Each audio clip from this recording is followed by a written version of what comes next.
Yo, what is up guys, my name's Hakiii, and in this video we're gonna be ranking all of the best businesses in GTA Online. We're not gonna do all of them just cause some of them are so trash that they're not even worth mentioning. Let's begin with the vehicle cargo. So this is actually tied to the CEO office. The CEO office has basically two different types of businesses within it. Special cargo, which is cargo crates, and then vehicle cargo, which is cars obviously. I think it's really cool to see what type of vehicle you're gonna get, and stealing them and then selling them is actually a pretty fun process. It doesn't get that repetitive like other businesses, like some heists for example. I mean, doing the exact same heist can definitely get really repetitive really quick. So vehicle cargo I feel like is a business that not that many people do super often, but is pretty fun to do, and it makes you a decent amount of money. So I'm really tempted to put it in A tier. I feel like a lot of people would put it in tier B, which makes sense, but honestly I like it so much that I'm gonna put it in tier A. But I'm gonna say this right now, it's probably gonna be towards the bottom. Then we have the facility consisting of the Doomsday heist. So this is actually a really big one. Not only is it one of the best paying heists in the game, the facility has 3 different heists you can do in it. So when it comes to making money, you can make millions and millions of dollars, and there isn't any other property in the game that has a business inside of it that consists of 3 different heists you can do, which is Act 1, Act 2, and Act 3. I'm gonna put it in tier A, but make sure it is above vehicle cargo for sure. You can make a lot more money with the facility. Next up is gonna be the arcade, which also has one of the best paying heists in the game. It only has one though, unlike the facility, but if I look at the heist itself, it does pay more than the Doomsday heist. It's only one heist, so it is a bit different, and using the arcade you can actually resupply all of your businesses at once, which is extremely useful. It's really handy, and that's something that you can only do in the arcade so far. So the arcade,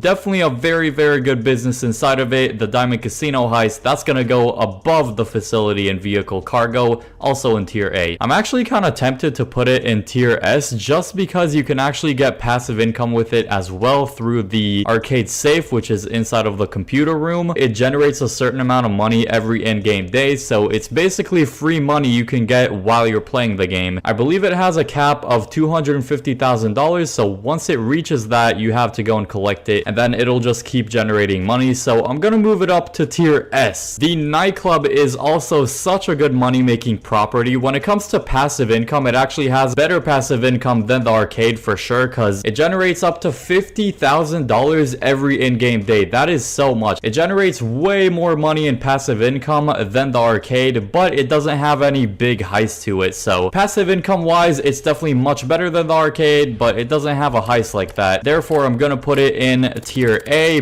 but I think I'm gonna put it above the facility. The hangar, which is a business that actually got a buff. It used to be really bad. The missions you have to do in the hangar, I personally find them extremely boring and super repetitive. So only after a little bit of grinding with the hangar, I just get super bored of it. So I'm gonna put it in tier C. And actually, let me move this to tier D instead of F. I don't know why it went A, B, C, F. The bunker turned into one of my favorite money-making properties after they added the ammunition deliveries that you can do every in-game day. You get $50,000 for a super simple and straightforward delivery mission, so it's very good for quick money methods, but also at the same time it does have the buying and selling missions where you steal stock or you purchase stock and then you sell it for more. I'm gonna go for the very top of tier A. I don't think it's quite up there with the arcade at tier S, but definitely top of tier A. I think that's worthy. We're gonna move on to the Kosaka, aka the Kaio Pico heist. So the Kaio Pico heist is the #1 heist in the game, and it does pay the most, but there is kind of a catch to this thing. It used to be by far the best, but it actually got nerfed not once but twice. Rockstar told themselves this is OP not once but literally 2 times, so not only can you make less money, but it is a little bit more difficult now. Very unfortunate, I have to say, but despite that, I'm still gonna put it at the very top because I mean it's a super cool heist, and I think overall it's just the #1 most popular method of making money in this game. The Arena Workshop isn't the greatest for making money. I like the property itself, like storing my cars in there and upgrading special vehicles. That I like, but when it comes to making money, it's just not that great. I mean, the arena game modes are just meh. Now the only reason I'm gonna put it in tier B above the hangar is because I actually really like the property itself,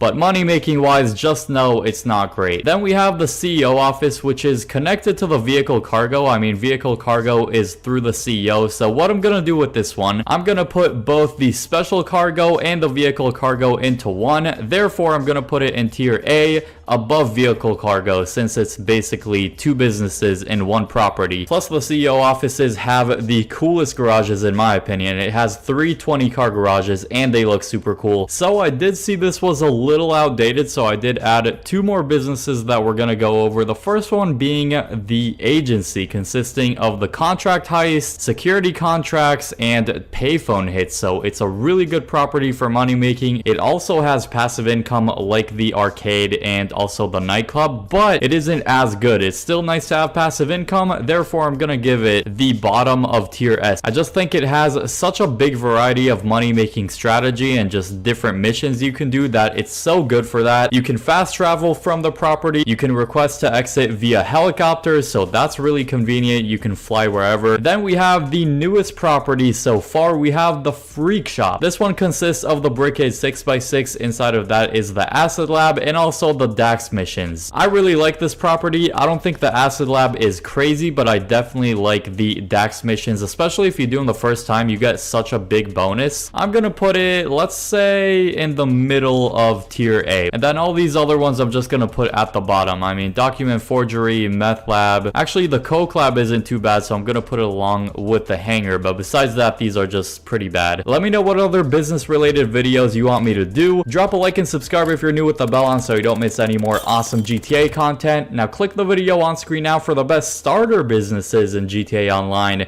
I hope you all enjoy that video, and peace.